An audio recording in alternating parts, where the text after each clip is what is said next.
Hello, everyone.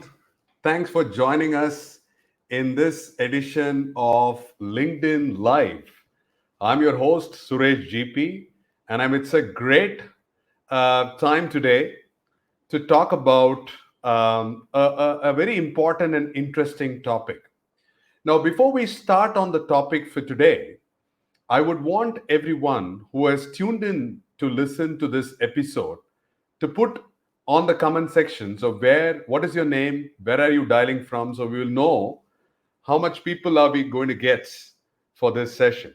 As you know, TaUB Solutions presents every 2 weeks on Wednesday a topic of interest for the community.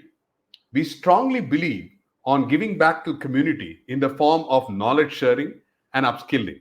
So we have been focusing on topics on DevOps, site reliability engineering, DevSecOps, cybersecurity, IT service management, XLA, and we thought today we should focus on a topic which is completely tangentially different.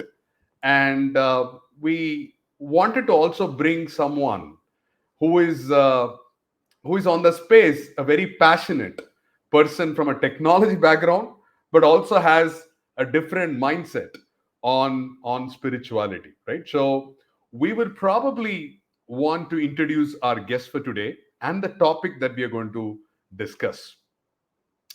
We already have people signing in. So we have Ramesh Alvin signing in from Bangalore. Thanks, Ramesh, for joining in.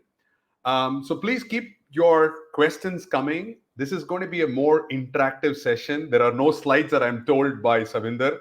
So we will hear a lot of conversations and try to address your questions on real time.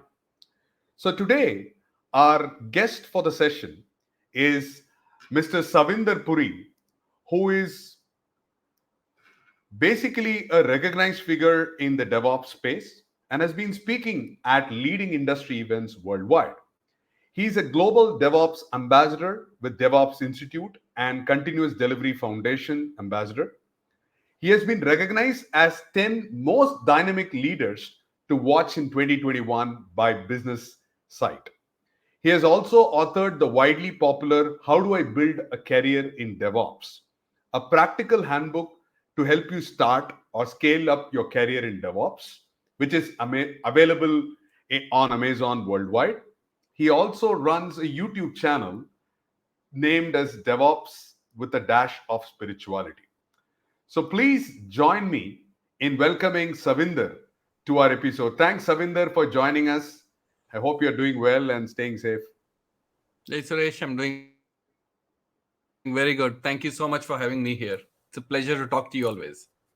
Excellent. So Savinder, give us a so our focus today, and I wanted to bring this up as a part of what we want to share today, was um, the topic of what we call as DevOps and spirituality. We wanted to take a little bit of a rundown on what is spirituality means, because spirituality means different things for different people.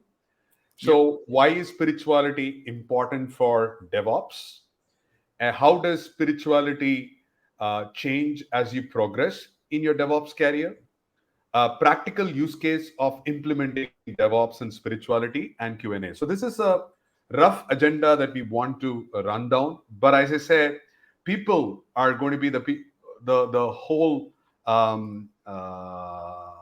center of attraction, and they're Drivers. going to Yeah. bring in those thought-provoking questions that we're going to get through. Um, I want to welcome Suresh Sitaraman. He's from India, joining in from Chennai. I have Nick Holton joining us from Wokingham, UK. Thanks, Nick, for joining. Thanks, Suresh, and thanks, Ramesh. So we are getting the ball rolling, right? So before we start, I want to kind of set the context, Savinder, right? Yeah. You have been a passionate technologist on DevOps, and you have written books on DevOps. So when you said DevOps with a dash of spirituality, let's take a step back and Mm. understand what made you to get to this zone, because this is a different zone altogether. So give us a little bit of understanding of why you were interested, or What made you drive in those direction apart from being a hardcore technologist? Sure. That's a good question. So let me start from the beginning. So I have been in the industry for about 22 years now, Right. and right at when I was, I think I had 3 or 4 years of experience.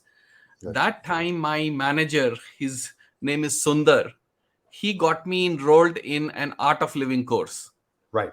Right, it was a basic art of living course, happens all across the world, and he pushed about 6 7 of us youngsters into that course. Right. And we said, why are you pushing us into a spiritual course? Send us on a team building, send us to Goa, send us on a beach. What are you doing with us? Right. And I still remember his words. He said, you should experience what you don't want to do today. Right. And he That's said, I just want you guys, it's a mandatory training. Think of it as a software training. It's yeah. something that you have to do. There is no questions asked. Do it and park it for yourself. Yeah. Sometime later in life, when some shit happens, you will know where to look at. Right. And I think that was really the start of it. We just attended that course, didn't get anything from it, obviously, because it was adrenaline all throughout. But that sparked something, right? And it stayed with me for a while. And along the years, as life happened and as different things happened, I always was curious on how to maximize my potential. Right. So like you say, there is a pie of life and there are different facets to it, right? Sure. I was always thinking, as you make progress in career, as you make progress in family, you start getting the car and the house and the this and the that, right? Yeah. What There has to be a larger purpose to this. Sure. What is that? you know the eternal questions, right, that we get in the cubicle. Who am I? What am I doing here? Correct. So those That was the started happening. genesis. Yeah. Yeah, that was the genesis. And then along the years, whenever I got an opportunity, I started learning stuff, Right. right? So I picked up Reiki. I practiced that for some time. Then I went on to become a Reiki grandmaster, where I would teach Reiki to people.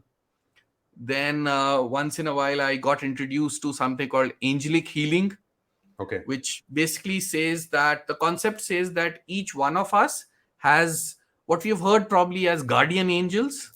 Right. Each one of us have them, right? How do you make that connection with the guardian angel, and Right. how do you get guidance from there? That's basically the concept. So I Sure. thought, hey, this is really cool. Plus it's a good way to impress people. Why not study that? Right. Right. Right. And then when I was in the UK, I did a 1 year course from the London School of Metaphysics on psychic abilities and how to Right. enhance them. And what I was doing along the ways, as I was learning these things, I was applying them to my career, to my relationships, to my everyday life, and seeing how it makes an impact. Excellent. And life has been interesting. Excellent. So I think this is great. I mean, Savinder, you had a what I would say a new avatar. You had an avatar which was kind of not very visible, and now we are trying to polish it and make it visible to the globe, right? So Yeah, the yeah. first question would be, what is spirituality to you, and what is a basic definition of spirituality? People tend to be relating it to a religion, to a cult following. What is a very plain example of a spirituality in your terms? Yeah, sure. So, first of all, spirituality is not related to any religion or cult, right? Right. In my mind, I think when I think of spirituality, the way I like to define it, and this is as a result of reading some books, researching and my own understanding, it's basically three things. That is, number one is accepting reality. Whatever is your reality, accepting that, the good part and the bad part, because all of us have some stuff going on in our lives, some very good, some not so good, some bad stuff. So accepting that is one. Number two is being less reactive, to what happens, right? Not giving a knee jerk reaction. if somebody gives you a compliment or an abuse, taking that pause and then reacting, when something happens, just take a pause, understand what is going on. So being less reactive to whatever is happening in life. Sure. And third is living in harmony with yourself, with nature, and with the firm belief that it is going to be okay. It might not look so today, but in the long run, in the larger scheme of things, it's going to be okay. So these are the three aspects that I believe make up spirituality. And if, a religion floats your boat, so be it. If it's God, if it's Almighty, if it's some supernatural power, whatever floats your boat, doesn't matter. Absolutely. Well, it's a great point to say that we have to be staying grounded. Your success should not go to your head, and failure should not make you feel down. You need Yeah, to take that equanimity of balancing between success and failure, easily said than done. yeah, yeah, yeah, But also the part of thinking about living in harmony within yourself and within the community that you live. That's also very important to make that work, right? So I think that's a area that I think is part. So we'll see who else has joined in. We have Mithun Prabhu from Bangalore, India, joining in. Thank you so much, Mithun.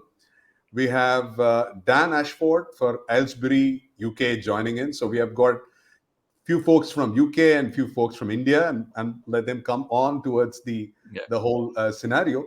The second question was, I mean, why is spirituality important for DevOps?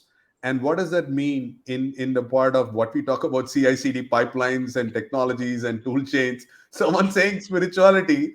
So I want to get that opened up. But before I open that up, I Mm. wanted to set a Zen story for all Sure, of the sure, viewers, sure. just to make sure that we have a good understanding on why this is important.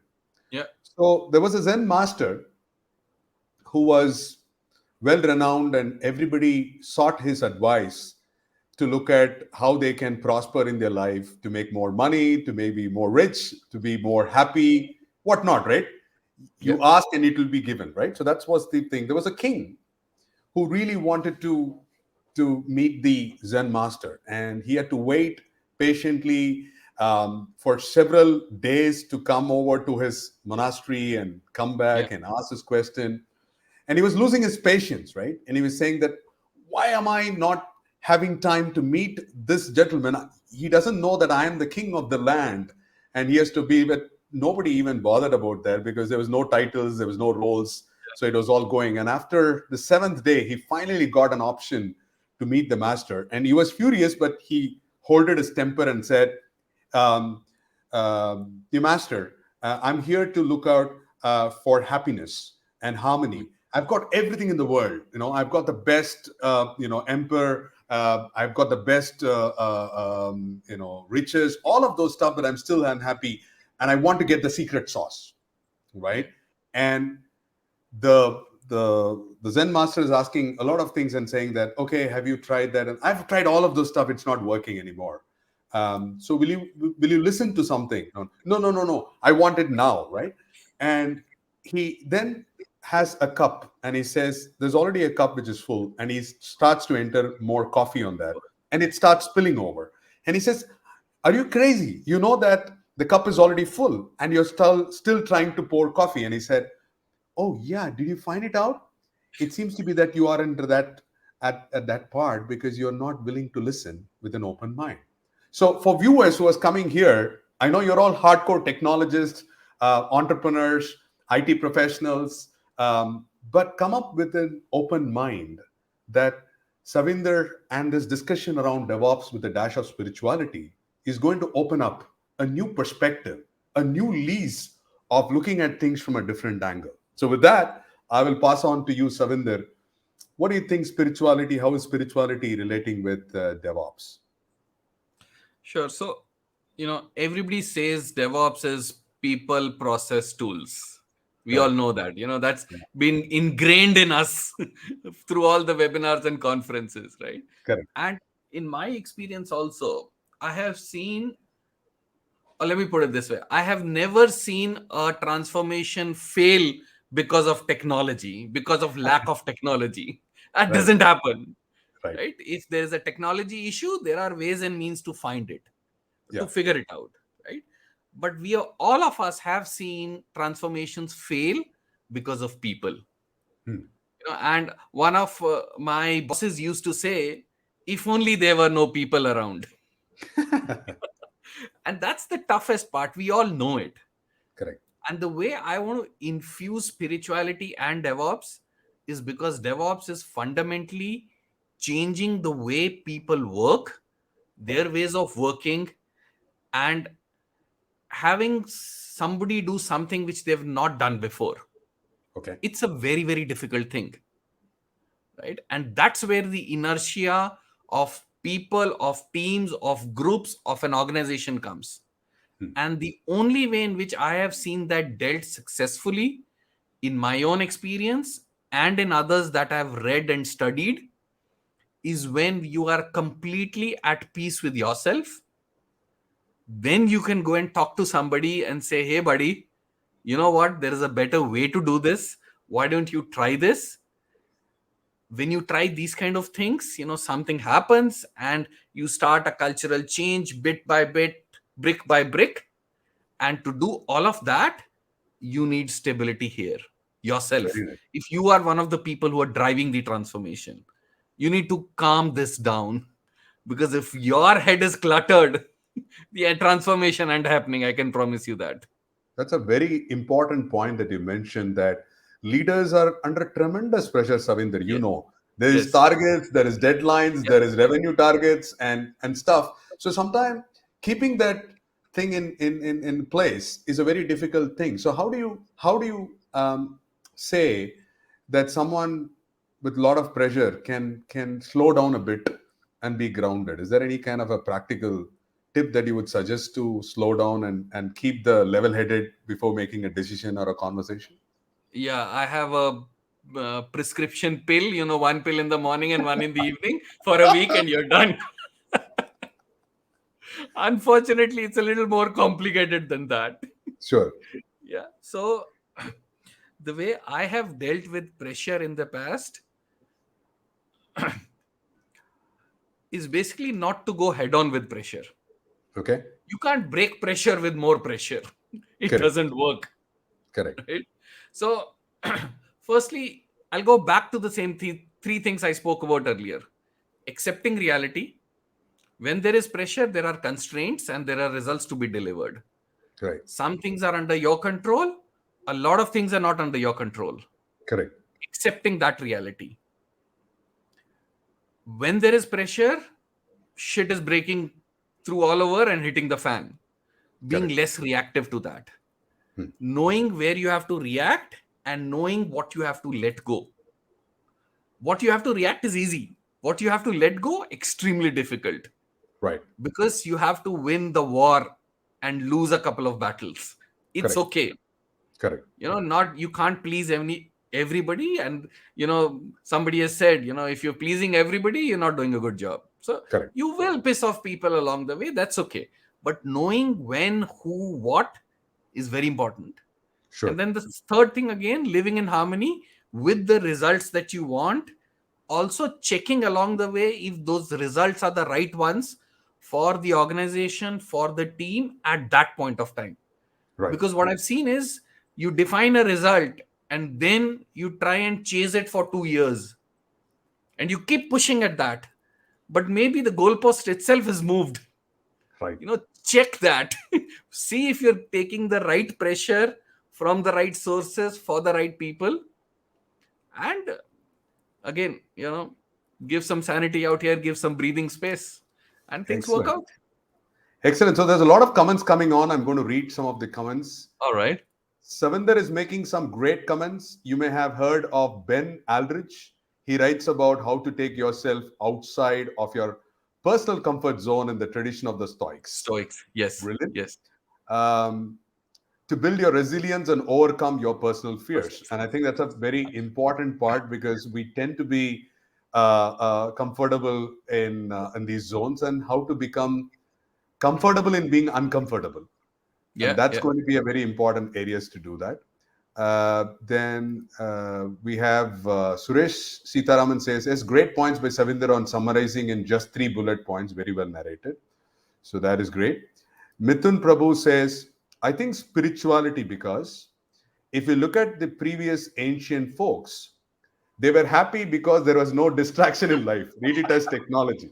Great Yeah, point, yeah, yeah. Mithun. True, Right? true, true, true. Today, people have become slave of technology, whether it's machine learning, automation, Alexa, Siri, Mm. DevOps, cloud, or anything. Very, very spot on. So let's go True, back true. to Mithun's question and part. Are we, with all this proliferation of new devices and gadgets and other stuff, we have this attention deficit syndrome, right? We are not Yes, able to yes. focus on one part.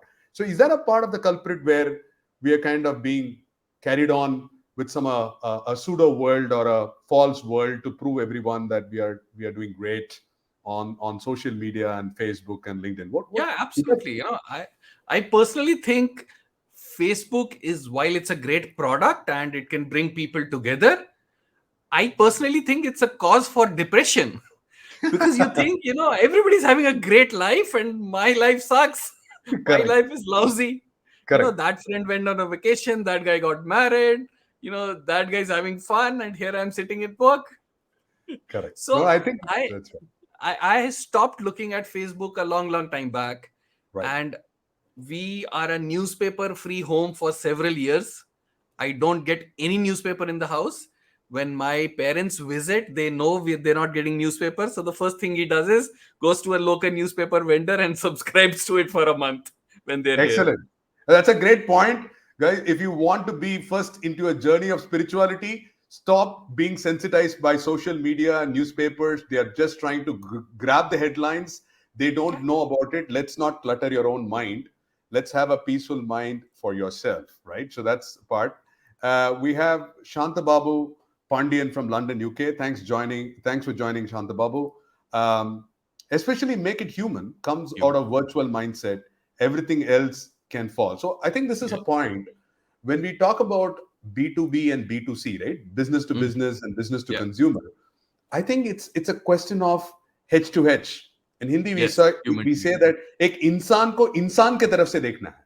How do Correct. you treat people with respect as a human being? What we say in Hindu culture, Yeah. that we we we bow before the divine within you, and that's Yeah. something that is important, right? We treat people with that respect and honor. Does it really happen, Savinder, in the technology space? We look at titles. Oh, he's the CEO or the managing director. I probably need to be friend with them. But the rest of the people, I don't care about it. So, is that Yeah, a absolutely. part of the problem today with PC? I'll give you an example that happened with me. Right. So I went to visit a customer of mine, and it was a new environment. We didn't know the folks around. And one of the person was, let's say, not the most friendliest one around. Hmm. Right. And the day before that, um, one of the people from his team, one of his bosses, took me out for dinner. And I was meeting them for the first time, and he said, hey, do you have any dietary restrictions on your food? Hmm. So my reply was that, hey, I have only one restriction. Whatever is on my plate should be completely dead. I don't want anything moving on my plate, alive on my plate. That's Right. the only restriction I have, because I've been to places where people eat that also. Yeah, yeah, yeah. I'm not comfortable with that. A lot of people can. I can't do that. So that's Hmm. the only thing. And we Right, had a lot of fun after that.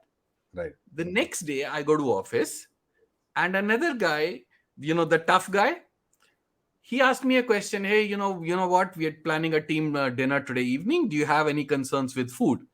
And I gave the same answer, because that's my answer, Right. right? And I always give the same answer. And as I gave that answer, we laughed again. And in 5 minutes later, the guy who we had gone to dinner the last night, he came in and he said, you know what? I had a very funny incident with Savinder. I asked him his food. He gave me blah, blah, blah. And I had just repeated that. And you know what the guy said? He looked at me and he said, Savinder, I can trust you. Hmm. I said, why is that? He said, because I know you're not lying. Hmm.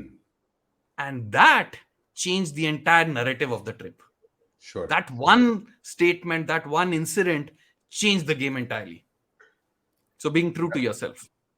Absolutely. That's great.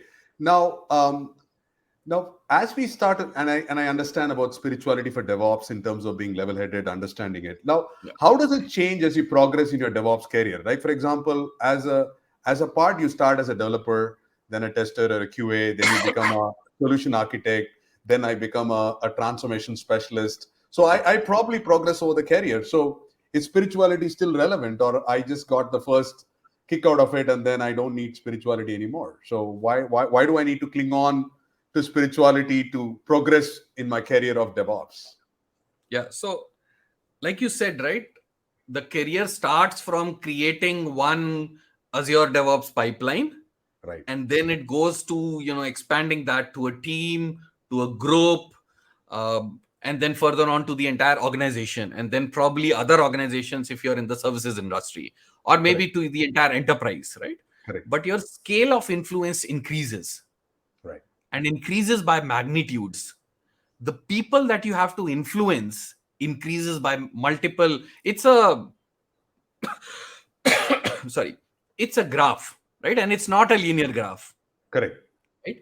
And as you have to influence more people and make tougher decisions along these lines, maybe technology decisions, maybe people related decisions, because at economies of scale, you're talking about reorganizing teams, you're talking about upskilling that guy who's been a WebSphere administrator for 20 years, Right. and you are telling him that, dude, WebSphere is no longer valid because the organization is going serverless. Yeah. So, your world is going to change in the next 3 years. Right. And I'm here to help you. Hmm. As that magnitude increases and as the decisions get tougher and tougher, you need a way to cope with this. Right. And my answer to that is spirituality. I don't know of any other way. Maybe there is a better way out there. I don't know. Yeah. That's a great point. Let's see. One question from Savinder. Um, sorry, Mithun. Savinder, while all this is really good, but how to practice in real connected technology world, where in rat race, while you don't want to be the rat, but you still are being a rat to outperform someone else. Technology space helps you to outperform, but it's inversely proportional to happiness and calmness of mind. I want to repeat this one. Ah, Tech- Technology space helps you outperform, but it's inversely proportional to happiness and calmness of mind. Oh, that's a pearl pure, of wisdom beautiful. that comes in within. So, what do you think? We are into this Nitin, rat race of yeah. proving that I'm just smarter than the other person on my room. So, how do we handle this at ease? So, Midhun, it's a great question, great point. What I want to start with is just one statement. Happiness, your happiness is only in your control, should only be in your control, right? And the way I approach this is, there is a rat race happening out there, and of course I'm a part of it because I have to pay the EMIs and manage the house and run the house and all of that. But there is another parallel existence which is of my mind, and the entire battle is, how do you merge these two, Hmm. right? Because you can't bail out of this. Correct. You can start this in parallel and grow on this. And I can promise you, as you grow on the spiritual path, you will figure out that there are a lot of nuggets here which you can apply on the other side. And then the calmness and the happiness will start coming back in some shape and form. I'm not saying it'll be perfect, because we live a life and things will happen, right? But my state of mind is my responsibility and my priority. Nothing beats that. I'll give you some examples. I don't watch any horror movies because I don't want to be troubled. Now, if you like horror movies, that's a different thing, Correct. right? But I am furiously protective of my mind. Sure. So, garbage in, garbage out, Correct. right? First in, first out. Same Correct. principle. So, Correct. I am very, very careful of what I input into my mind. Now, so you protect your mind, you feed it the right fodder, and over a period of time, you will see that you can, in some shape and form, control your happiness. Hope Excellent. this, gives you some perspective. Right. And you're saying about nurturing that you do selectively understanding what you nurture, because if you don't Yes. feed in, then it's going to be sometimes weeds coming out of it. And you have to consciously look out for eliminating the weeds. And these weeds are bad ideas, bad thoughts, and it just sucks all your energy in terms of focusing on being more, open-minded, receptiveness, happiness, and so on. That's great. Uh, Yep. there's another part that was mentioned by Dan Ashford. Completely agree, Savinder. Learning what is within my control and what is not, and how my actions relate to these tasks, events, is a constant learning for me. So Yeah. I think that's a very valuable part of seeing how we can make through this whole aspects, right? So one question from um, Sunita. Um, so she wants a little more specific around spirituality with technology. We will take a DevOps outside the radar now. Yeah. And this is because they're all technologists. They're trying to find out a meaning between spirituality and technology. So what do you say the relationship between spirituality and So, technology with so let me technology? take a technical example, Right, right?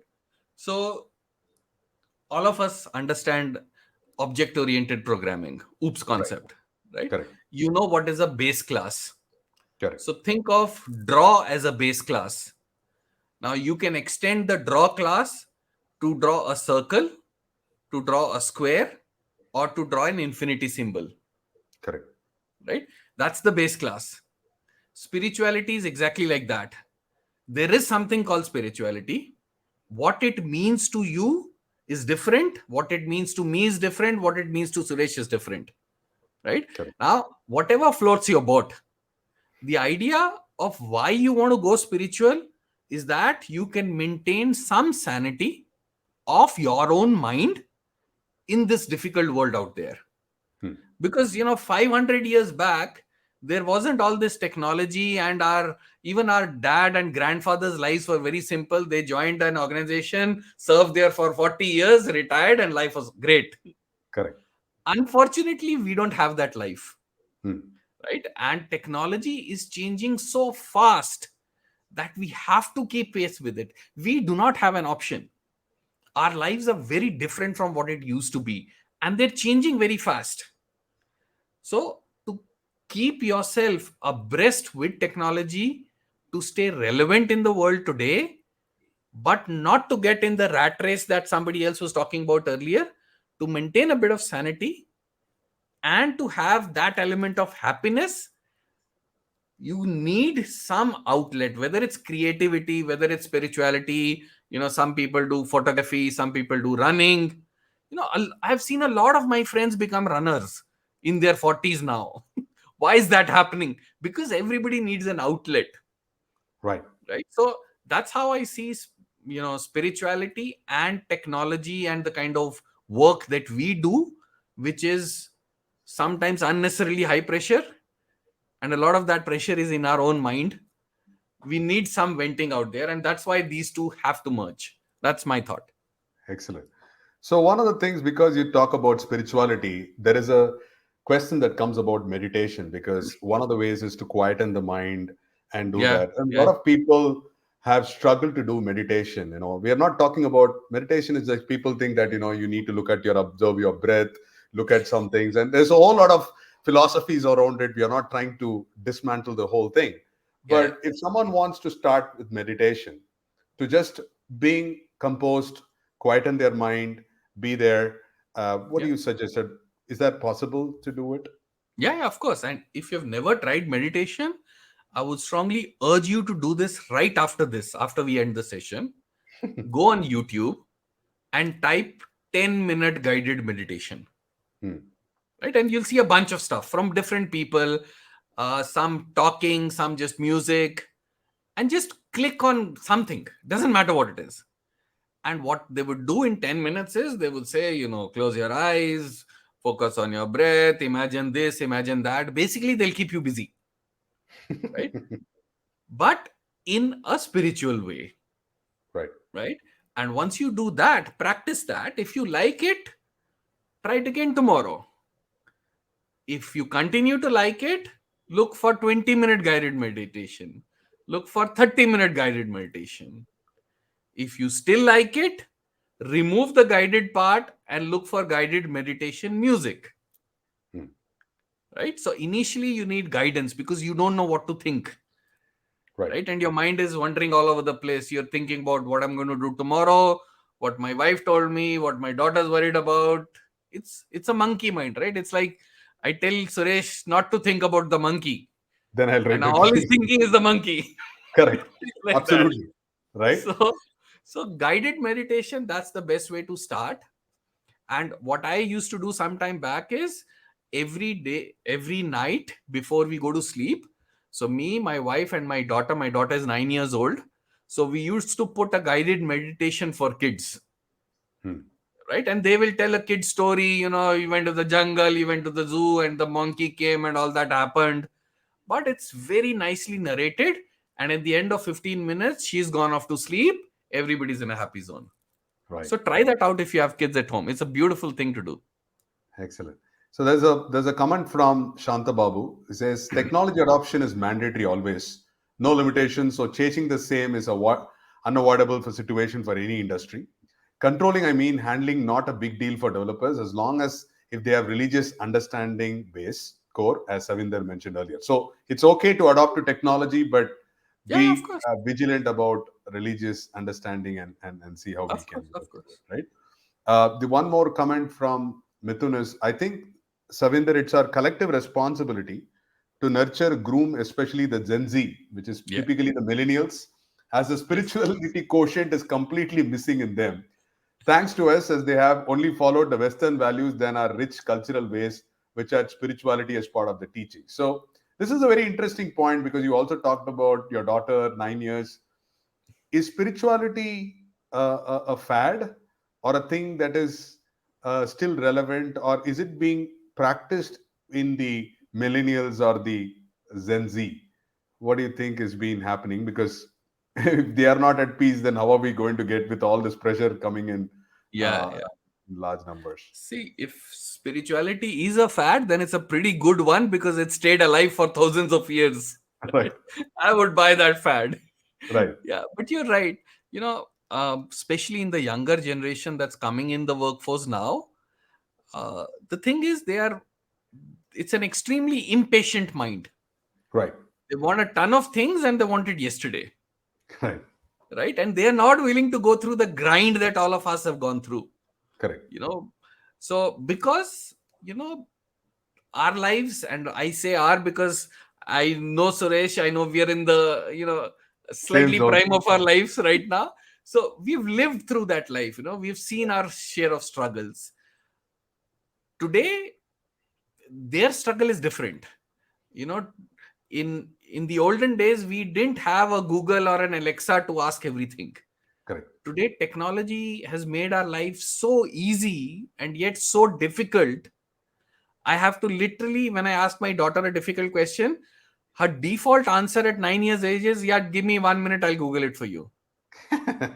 That's the mindset, right? Because the Correct. mindset is, if there is an Google, if there is an Alexa, how else are you going to search it?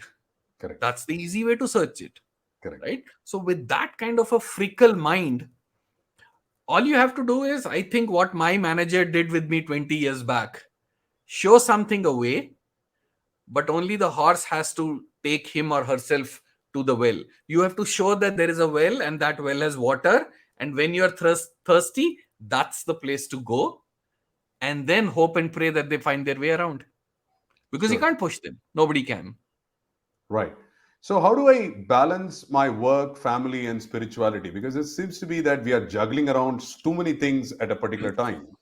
And for us, with all this things about being the best husband, being the best father, being the best IT worker, employee, so much on baggage as to do it. So, how do we really balance? Is there a word called balance that exists to do all this together? It's it's probably tough, right? Because today imbalance is the new balance, like they say, Correct.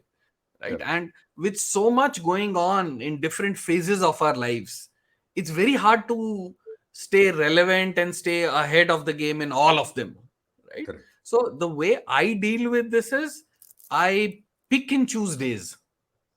For example, when I used to work with a system integrator, I would work across 3 time zones, right? So the unwritten rule in my book was in the evening 6 to 9:30 no calls, Hmm. because I know I have to take calls late at night. There is no way to avoid that. So I would then log off after 9:30 or 10 and then work for a couple of hours and then do the US calls. UK I could still manage during my daytime, right? And then South Africa I was dealing with. So Right. that was my way of maintaining sanity a little bit. Hmm. Carve out 2 3 hours in the evening for myself. Another rule that we have in the house is I am a decent cook. I like to cook a lot. So I always cook dinner with my wife. Nice. So that's our half an hour together. Excellent. That's our sacred space. And that fits into those 3 hours in the evening. Nice. Right now, obviously, it doesn't happen every day. Sometimes you have calls and it's unavoidable, but you do the best that you can. And whatever works for you, try and fit it into that. Don't let any part overpower your entire life. Yeah? You can't be working 18 hours a day. Right. Sometimes you have to, and that's okay. But it should not become a rule. It should not become a norm. You have to then take a step back and say, hey, where am I going with this? Right. So try and fit whatever can. That's how I've done it. Excellent. So, in terms of as we start to grow, there is a part of being at a C level, right? So we have gone to be a director, then vice president, then senior leadership teams, your CXO community part of it, um, and we go to a lot of boardroom meetings and CXO things.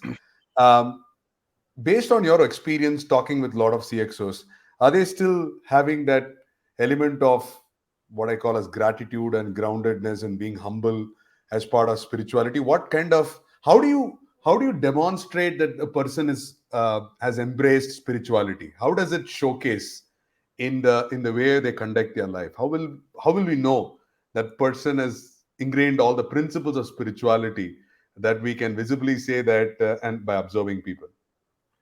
So it's a very funny thing, right? There is no degree of spirituality that you can hang on the wall and say, look, I'm certified. Right. It unfortunately doesn't happen that way. Correct. But I'm sure we've all experienced when we get into a room, when we go and meet somebody, within the first 30 seconds, we know what the vibe of the person is. Right. All of us know that. Correct. And there are some people that we want to sit down and have coffee and a drink and a beer and something else later on with. And Right. there are some people where we want to run away from. We Correct. don't know why, but we Correct. just want to say, hey, it was great meeting you. Sorry, I need to go.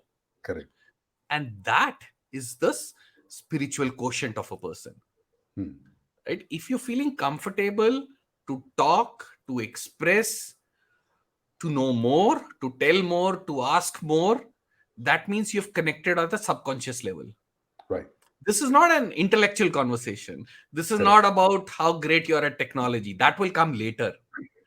But that first sentence, that look in the eye, that smile, do you feel welcome or not?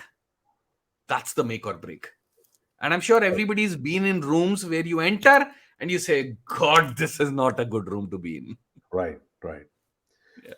So let's switch gears a little bit about leadership and people who have become mentors. So a lot of times when I've seen people, we have seen in the corporate ladder, as we start to grow up, one of the Mm. role of the leaders is to create more leaders, right? Yes. And is that a part of a spiritual quotient where we have been blessed in whatever form to achieve that level of name, fame, the level of accomplishments? And it's important to give back either to the community, to foster that spirit for people who are aspiring to be on DevOps and those areas. So, do you think that a level of spirituality is also about giving back to the community and making people or supporting people who are coming up on the ranks? Yeah, so they always said that, right? The best way to learn something is to teach it, Hmm. right? And the more, um, one of the things that I've learned along the way is the only way to make yourself irreplaceable is to replace yourself from that situation, Hmm. right? And Right. I know a lot of people personally who have that perception that I should be irreplaceable in the organization. Right. That doesn't mean nobody else should be able to do that. Right. That means you should have five more people who can do your job, and Right. you are meant to do something else, because the Right. only way you will grow up the ladder is when somebody else takes your position, Right. right? You will automatically be pushed up, Right. right? And that comes by, nurturing your next level of leaders in your organization, going out there in the community, sharing what little you know, and hoping and praying that this whole webinar will make sense to one person sitting in UK, in Bangalore somewhere. They will change something in their life tomorrow, Sure. and then we'll get one line on Twitter saying, hey, we had a good conversation, thanks guys. That's Right. what we're trying to do here. Right. Absolutely. So for us, as part of things, spirituality as a term, and a lot of people whom I interact globally are familiarized with karma as a term Yes. called karma, right? And they are Yes. able to, in a simple, plain layman language, we talk about cause and effect in terms Yes. of what you sow, that will what you will You reap, and should all of read. those stuff. Right. So that karma as a fact, has that been very popular in a DevOps world, that if you do a trouble-free code, then you also get beaten up by the operations team when something goes into production. So how do you relate this karma from a DevOps standpoint of how they work and what result do they do? Because it's a collaborative exercise, and Yeah. everybody is trying to protect themselves, that I'm right, you're wrong. So how Yeah. does the karma as a part, can I think about that will play a role in the DevOps world? Yeah, yeah, that's a great point. That's a great point. And if you talk about karma, and if you look at the Agile Manifesto, I think they're talking the same things, Hmm. because that's what a retrospective is supposed to be. Right. It's a blameless meeting. It's a meeting where you're not supposed to say, "Hey, you did this and you that did that wrong," Right. right? And in the specifically in the DevOps area, sorry, when we talk about I code it, I build it, I run it, and I maintain it, that is owning your shit. That is taking responsibility of what you have written Right. all the way through production and beyond. Right. And that is accepting the reality that you have written yourself. Right. And that is being proactive rather than being reactive of when an issue will come. If you Right. know that there has been some mess up, you go and fix it as early as possible.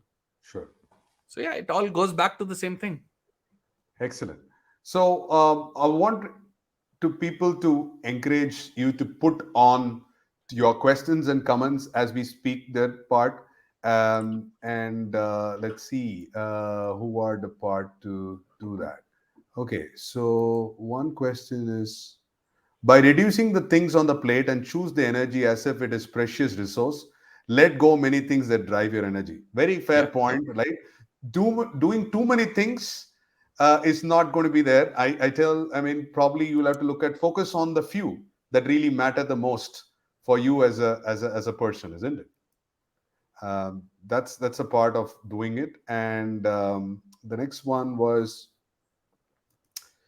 I think most important is to reduce self expectations. Secondly, develop a passion that help you de-stress. Mhm. Work on self, work to help others, and stay away from the technology in your personal time, outside work hours. Learn from Yeah. Norwegians, Bhutanese people, where happiness quotient is much higher. I want to kind of narrate an example that I'm doing it. When the I literally used to be living out of a suitcase prior to the COVID, right?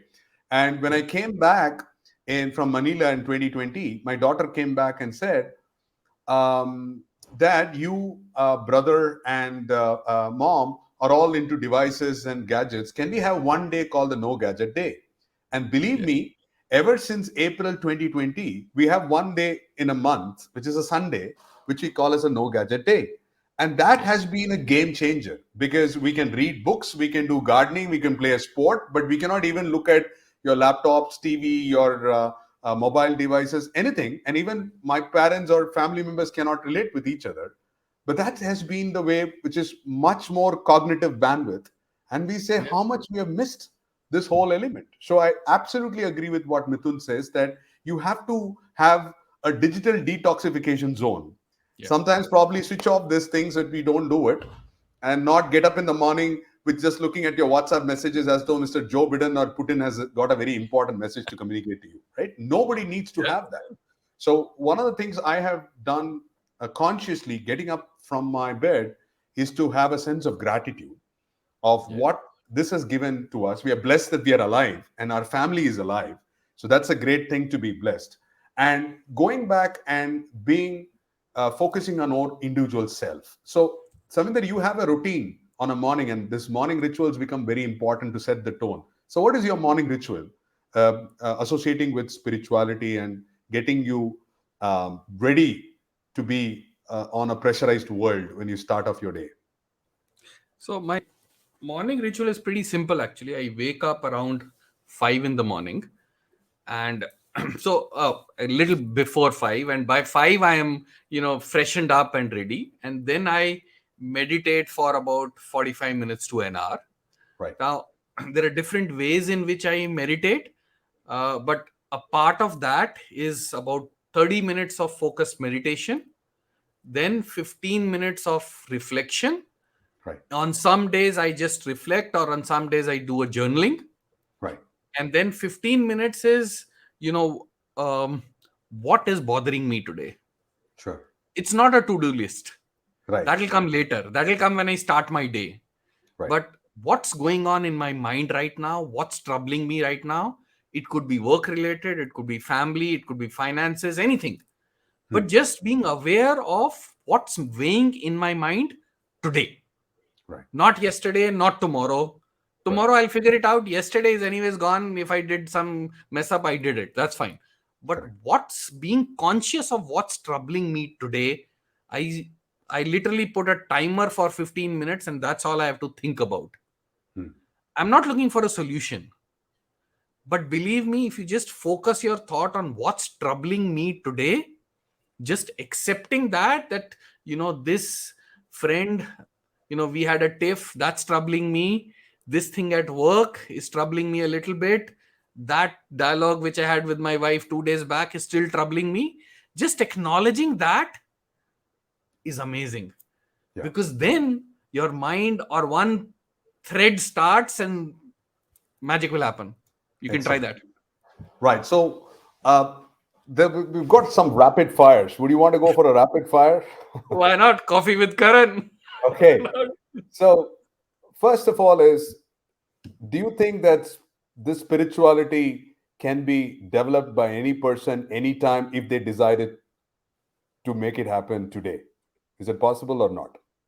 If they desire, why If they not? desire to do it, you're saying Why yes, not? Why yes. not? Okay. The second question is that if I don't even if I did not even understand anything in the whole 55 minutes that you talked about, what is one thing that I should remember that will be a quest that's going to be the secret of sauce for my entire life? If you want to leave me with one advice, one thought, what would it be?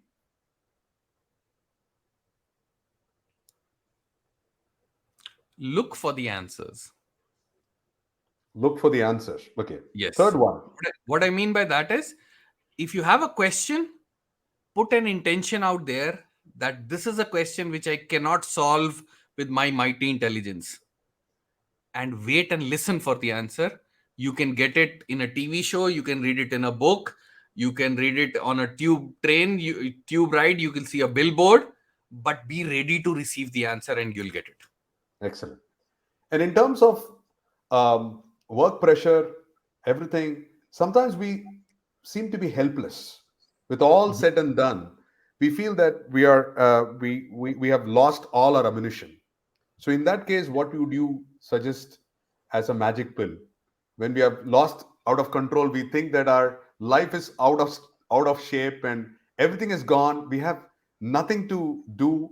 What would be your area of focus? What would you suggest us to focus on? I would say if you're at that stage, and if life is down in the dumps, take a break. Yeah, Because if it's anyways down, 1 day, 2 day, 3 days off won't make a difference. right, Right? So take a break and reevaluate things. Because one good thing with being in the dumps is that you probably can't go any further down. right, And I've been in that situation several times in my life. And I tell you from experience, sure, just cut off. Just cut off from everything. Take a break, reevaluate stuff, and say, okay, shit has happened. That's fine. I am where I am. Let me take a break. Let me binge watch. Go to Netflix and watch Netflix for 48 hours. Who cares? Recharge yourself and then come back and say, okay, I'm ready now. Let me see what I can do.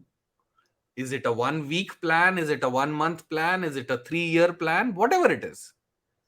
And start moving in that direction and lay out the intention that I'm ready now to fix it.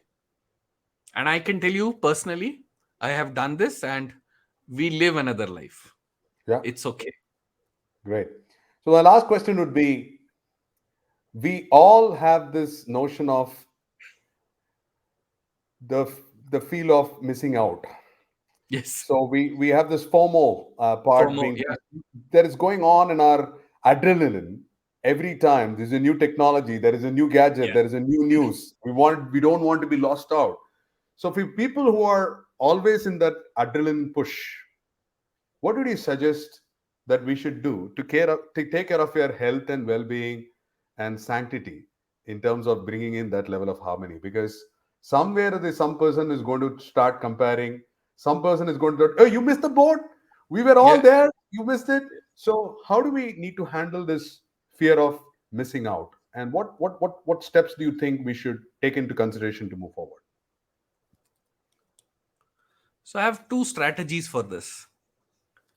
One way is what the logical mind would tell you. Life is going to be okay. You don't have to do everything. You don't have to be perfect at everything. Let go of things. That's one way to do it. The logical mind talking. The other is an extreme way. If you think, you're missing out on this or that, indulge yourself. Get it done with. Finish it off.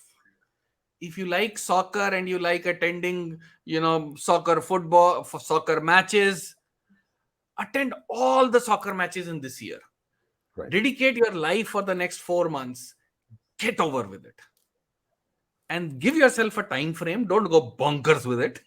Give yourself a time frame, allot yourself a pot of money and say, okay, for the next 6 months, I'm going to do everything it takes. I'm going to spend this much money. I just want to get done with it. And two things can happen. One, you might outgrow it. Or second, you just might find another passion in life. Who knows? Excellent. So be Excellent. open. You never know where it goes, right? Who knows? Absolutely brilliant. So I think this has been a fantastic session so far, Savinder, that you brought in. I never looked at you beyond a technologist and a technocrat, and until we caught a sip of coffee and tea at Yeah. Pune when I was there on July Yeah. 14th. And for viewers, we just connected on July 14th. We had known each other based on our global ambassador roles of DevOps Institute. I did not see another avatar of Savinder to do it, and I was blown away. Along with my director sales, Kalidas, went and had a cup of coffee in Starbucks, and Savinder was kind enough to sponsor that as well. Though I Yeah. had invited to do that, and I had to bear that part, but he was so happy to sponsor that, and we had a great chat, right? Yeah. Uh, so what are the next steps of action item, Savinder, that you would follow up with people who are, you know, uh, they have listened to you. So what next? What should be an action item for these people to take it forward? So the only action item I have is, if you've been around for the last about an hour and you liked one thing, start that tomorrow. Whatever it is. If there's one thing that you liked in the entire conversation, don't analyze the heck out of it. Just start that, try it for a couple of days. If you like it, continue. If you don't like it, try something else. Right. But make a list of those 2 3 things that you liked the thing that you like the most. Start tomorrow, right? And be agile, right? Iterative things. Change every 2 weeks. See where the sprint takes you. Excellent. So And that's a before great, we close, sorry, yeah, before we close, I had one thing which I want to lay out from my side to the universe, sure. because I know there are a lot of people from all across watching. So one of my life goals is to do a TED talk on this topic, Excellent. right? So I'm putting it out there with an intention that I am ready to go on the TED stage in the world. Let's see when that happens. Excellent. I think it will happen Yeah, because whatever the mind can conceive and believe it can achieve. So that's great. So, few comments from people. Sunita says, great session and truly enjoyed with enough laughs. There is Dan Ashford says, thank you both for the show today. Really insightful. I'm going to walk with my dogs to clear my head, then look yes. at giving meditation a try. Thanks for your time. So, this has been an absolute delight, Savinder, to have you on our LinkedIn Live event. I was so much blown away with the practical insights that you did. So stay connected with Savinder and make Sure. sure that you continue the conversation. And if you got new perspectives, put it on the chat. And we want to make this a lot more an enriching experience. And I want to give a shout out to all of the people who took the time of spending the 60 minutes with us in spite of their busy schedule and late night calls. We really appreciate your time. I hope this was valuable for you to take you into a different direction. And we thank all of you for your time. And we hope to see you in the next 2 weeks with another topic, with another person. But thank you so much, Savinder, for a great enlightening session. May the may the may the may the Almighty or the Spirit Of guide course, you yeah. to reach your destination of being a TEDx speaker. And we wish you wholeheartedly a great success ahead. Thank you. Thank you, Suresh. And thank you, everybody, for dialing in. It was fun doing this. Thank you. Excellent. And yep. All right. Cheers. Thank Bye. you so much, guys, and have a great day.